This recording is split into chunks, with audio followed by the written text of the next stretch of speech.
Okay, so I wanted to do an example of how you would do your energy analysis and ultimately define velocity here. So 3/4 of the way down, you guys are all really good at this. It's starting to pick up more and more kinetic energy and starting to lose potential energy. So I made this sketch of an energy pie chart. It doesn't have to be exact, but kinetic energy is more than potential. And then because we know the height, we can still figure out our potential energy. So we've got our mass, same mass as before. We've got, I'm running out of room. Our height is 1 meter and times little g, 9.8 meters per second squared. And so do that really fast in a calculator, 0.272 times 9.8 times 1 be 2.67 joules.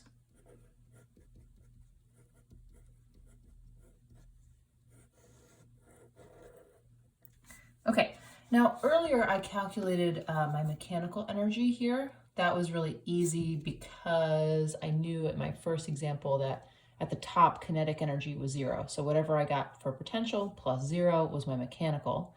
And then in this example, we're pretending that there's no energy dissipated. So if that's true, as you can see, the mechanical energy stays the same. So I went ahead and filled those all in really quickly. So because we know that mechanical is potential plus kinetic, then that means that kinetic is mechanical minus potential. So it's like taking this first equation and moving potential over to the other side. You would subtract it from both sides. So again, we had mechanical equals potential plus kinetic. If I subtract potential from both sides, then I have kinetic energy by itself is equal to mechanical minus potential. And I'm looking for my kinetic here, but I know my mechanical is 10.7 joules. I now know my potential is 2.67 joules. And so I can figure out my kinetic.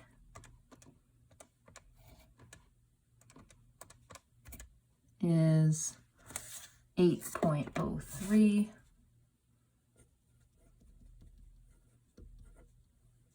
joules.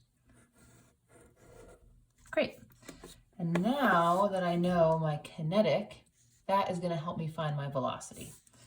So if kinetic energy is equal to 1/2 mv squared, and I want to find my velocity, what I'm going to do is multiply this by 2. That's going to get rid of that 1/2. So if I do that to that side, I have to multiply this side by 2 as well. So now I have 2 times kinetic energy is equal to mv squared. Again, getting v by itself, I divide both sides by m. And then I have v squared is, I just flipped it around, but v squared is equal to 2ke over m. One last step, I need to take the square root of both sides, wabam. And then I get v is equal to the square root of 2ke over m. Now I did this derivation twice here. If you did it once, don't worry, you don't have to do it again. And now I know that, I can plug it in. So square root of 2, my kinetic energy I just figured out was 8.03 joules, divided by my mass, which is still 0.272 kilograms. Okay, here we go. Okay, so here's the other thing I wanted to show you in a calculator. Okay, so my calculator is a little different, but you should be, I guess you guys don't have these at home, but the way I'm going to do it is second square root. It gives me these parentheses. I'm going to put another parentheses, 2 times 8.03, and then I can close the parentheses. That's what's in the numerator, divided by 0.272, and then I need to close my parentheses again, And then basically I've put everything into the calculator in one step. You just have to be smart about how you use your parentheses. Then I hit enter. And, oh, interesting. We're seeing that we're speeding up 7.68 meters per second.